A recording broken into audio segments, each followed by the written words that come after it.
Israel defence force IDF ने एक और हमास कमांडर को मार दिया है। खान यूनिस इलाके में रॉकेट यूनिट का हेड मारा गया है।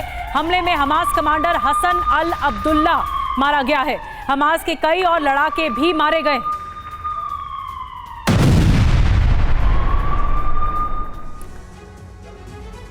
बड़ी जानकारी इस वक्त मिल रही है। इजराइल में रॉकेट हमले से बहुत नुकसान हुआ है। सेंट्रल इजराइल में हमास का हमला हुआ है और पेटा टिकवा इलाके में हमले से नुकसान की खबर है।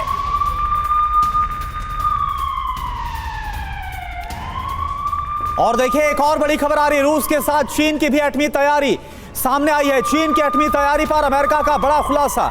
एटमी हथियारों से लैस पनडुब्बी लॉन्च की गई है। चीन ने पहली बार एटमी पनडुब्बी को लॉन्च किया। जमीन और समंदर से हमला करने की ताकत ये एटमी पनडुब्बी रखती है।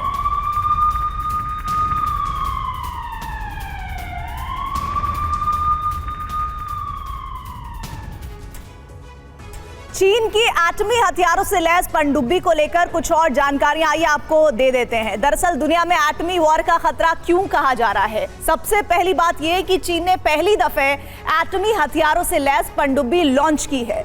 बिल्कुल, और क्या इंफॉर्मेशन आ रही है आप देखिए। एटमी हथियारों से लैस पनडुब्बी को लॉन्च करने वाला दुनिया का तीसरा देश चीन बन गया है। और इसी के साथ ही अमेरिका, रूस के पास पहले से ही एटमी हथियारों से लैस पनडुब्बियां हैं और ऐसे में तीसरा देश चीन बन गया है। और यही वजह है कि अमेरिका इससे बहुत बड़ी चुनौती देख रहा है। चीन की एटमी पनडुब्बी को लेकर पेंटागन की रिपोर्ट में इस बात का खुलासा हो रहा है। और साथ ही कुछ सालों से चीन एटमी पनडुब्बी को बनाने में जुटा हुआ था और आखिरकार उसमें वो कामयाब होता हुआ नजर आ रहा है। और इस बीच एक बड़ी जानकारी और आ रही है।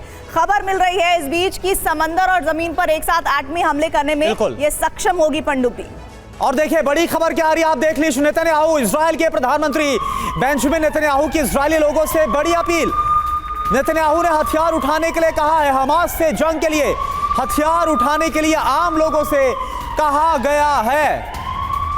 तो आप देखिए, कुछ वैसा ही होता नजर आ रहा है जैसा हमने रशिया यूक्रेन वॉर के दौरान यूक्रेन में देखा, जहां पर आम लोग भी बढ़ चढ़कर आगे आ रहे थे। और एक बार फिर से इजराइल की तरफ से भी ऐसा कुछ देखने को मिल रहा है। इजरायली प्रधानमंत्री की अपील।